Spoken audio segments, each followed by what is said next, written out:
Kemudian pun fibro ke result kemudian jong ke post of X-ray technician kemudian jong paramedical on contractual basis.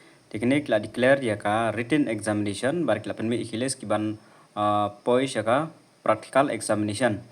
Te showan poi katan police wa kene ka notice bala penmi apok official website www.machealth.gov.in sekan mau ban visit ya kene ka website yang saburo ka link apok description.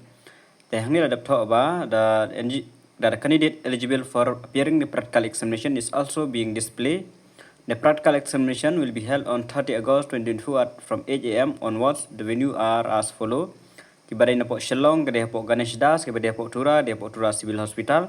The candidate kira kenmau bandrai all the original document along with the admit card for physical verification on the same day.